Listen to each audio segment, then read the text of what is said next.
प्लासी के मैदान में अंग्रेजों ने एक नवाब को हराया था, लेकिन 7 साल बाद उन्होंने एक साथ 3 बड़ी शक्तियों को चुनौती दी। एक तरफ थी ईस्ट इंडिया कंपनी और दूसरी तरफ बंगाल का पूर्व नवाब, अवध का नवाब और स्वयं मुगल सम्राट। 22 अक्टूबर 1764 बिहार के बक्सर में हुई इस लड़ाई ने सिर्फ एक युद्ध का फैसला नहीं किया, इसने तय किया कि भारत में असली ताकत किसके हाथ में होगी। और सबसे बड़ा सवाल, आखिर अंग्रेजों ने 3 शक्तियों को एक साथ कैसे हरा दिया? 1757 में प्लासी के बाद अंग्रेजों ने मीर जाफर को बंगाल का नवाब बना दिया, लेकिन अब एक नई समस्या सामने आई। अंग्रेजों की भूख बढ़ चुकी थी। उन्हें सिर्फ व्यापार नहीं चाहिए था, उन्हें पैसा चाहिए था, राजनीतिक प्रभाव चाहिए था और ऐसा नवाब चाहिए था जो उनकी बात माने। लेकिन बंगाल को हमेशा के लिए कमजोर रखना आसान नहीं था। और इसी कहानी में प्रवेश होता है मीर कासिम का।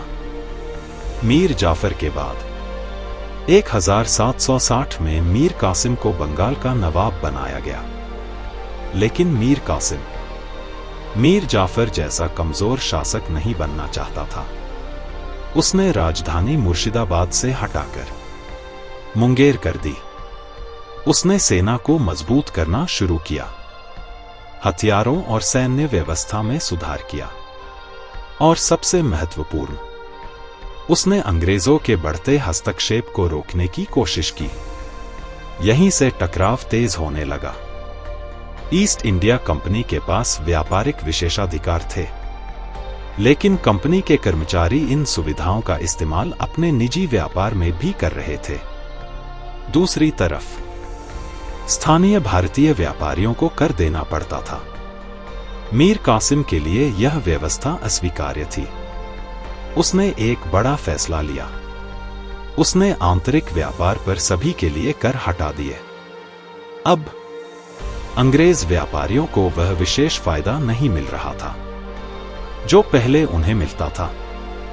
कंपनी भड़क उठी और व्यापार का विवाद युद्ध में बदलने लगा। 1763 में संघर्ष खुली लड़ाई में बदल गया। मीर कासिम की सेना और कंपनी की सेना के बीच कई झड़पें हुई, लेकिन धीरे धीरे मीर कासिम को पीछे हटना पड़ा। वह बंगाल से निकलकर अवध की ओर चला गया, लेकिन उसने हार मानने के बजाय एक नया गठबंधन बनाने का फैसला किया।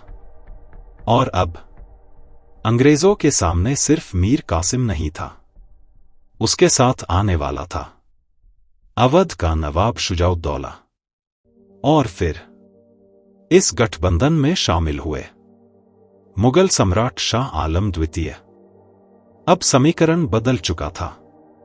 एक तरफ थी ईस्ट इंडिया कंपनी और दूसरी तरफ 3 बड़ी भारतीय शक्तियां, मीर कासिम बंगाल का पूर्व नवाब, शुजाउद्दौला अवध का नवाब और शाह आलम द्वितीय मुगल सम्राट। उन्हें लगा अगर तीनों शक्तियां एक साथ अंग्रेजों के खिलाफ खड़ी हो जाए तो कंपनी को पीछे हटना ही पड़ेगा। लेकिन उन्हें अंदाजा नहीं था कि अंग्रेजों की सेना संख्या से नहीं, अनुशासन और युद्ध रणनीति से लड़ने वाली थी। 22 अक्टूबर 1764 बिहार का बक्सर, गंगा के किनारे दोनों सेनाएं आमने सामने थी। कंपनी की सेना का नेतृत्व कर रहे थे मेजर हेक्टर मुनरो। सामने थी एक बड़ी संयुक्त सेना। संख्या में वह कंपनी की सेना से बड़ी थी, लेकिन युद्ध सिर्फ संख्या से नहीं जीते जाते। कुछ ही समय में तोपों की आवाज ने पूरे मैदान को हिला दिया। पहली तोप चली और फिर पूरा मैदान गोलियों और धुएं से भर गया। भारतीय गठबंधन की सेनाओं ने दबाव बनाने की कोशिश की, लेकिन कंपनी की सेना अपनी संगठित पैदल सेना और तोपखाने का लगातार इस्तेमाल कर रही थी। धीरे धीरे संयुक्त सेना की पंक्तियां टूटने लगीं। और फिर वह क्षण आया जब साफ हो गया कि बक्सर का मैदान किसके हाथ जा रहा है। बक्सर में कंपनी की जीत हुई और इस जीत की अहमियत प्लासी से कहीं आगे थी।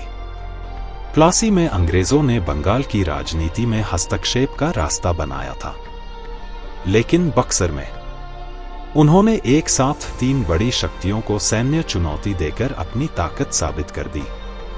अब अंग्रेजों को सिर्फ बंगाल का खिलाड़ी समझना मुश्किल था।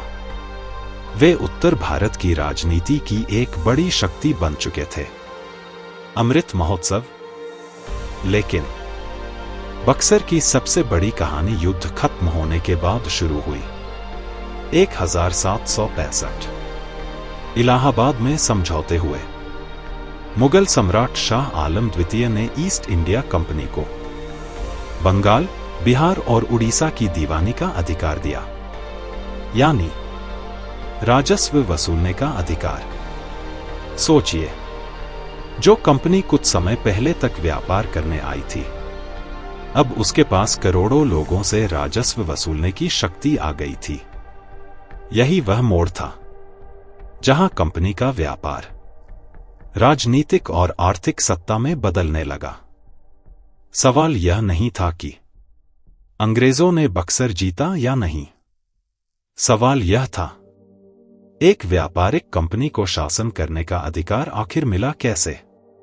जवाब था युद्ध, राजनीति, संधियां और राजस्व। बक्सर ने कंपनी को वह रास्ता दिया जिसके बाद भारत की आर्थिक व्यवस्था पर उसका प्रभाव तेजी से बढ़ने लगा। प्लासी ने अंग्रेजों के लिए दरवाजा खोला था, लेकिन बक्सर ने उन्हें उस दरवाजे के भीतर सत्ता की कुर्सी तक पहुंचा दिया। अब अगला सवाल और भी बड़ा था। जब कंपनी के हाथ में राजस्व आ गया, तो उसने बंगाल के उस धन का किया क्या? क्या बंगाल की समृद्धि अब कंपनी की ताकत बनने वाली थी, या यहीं से शुरू होने वाली थी भारत की आर्थिक लूट की असली कहानी? अब कंपनी के पास था सैन्य बल, राजनीतिक प्रभाव और सबसे महत्वपूर्ण राजस्व। लेकिन असली कहानी अभी बाकी थी, क्योंकि सवाल अब यह नहीं था कि अंग्रेज भारत में कैसे मजबूत हुए। सवाल यह था, बंगाल से आने वाला वह अपार धन आखिर जा कहां रहा था? किसके खजाने भर रहे थे और किसकी कीमत पर? क्या बंगाल की समृद्धि अब ईस्ट इंडिया कंपनी की ताकत बनने वाली थी, या यहीं से शुरू होने वाली थी भारत की आर्थिक लूट की असली कहानी? अगली कड़ी में हम देखेंगे अंग्रेजों ने भारत की दौलत कैसे लूटी, कैसे व्यापार के नाम पर आई एक कंपनी धीरे धीरे भारत की संपत्ति को अपने साम्राज्य की ताकत में बदलने लगी। अगर आप भारत के इतिहास की ऐसी ही अनसुनी और निर्णायक कहानियां जानना चाहते हैं, तो एडिफिकेशन सीकर को सब्सक्राइब जरूर करें, क्योंकि इतिहास सिर्फ यह नहीं बताता कि क्या हुआ था, वह यह भी बताता है कि ऐसा क्यों हुआ था। मिलते हैं अगली कड़ी में।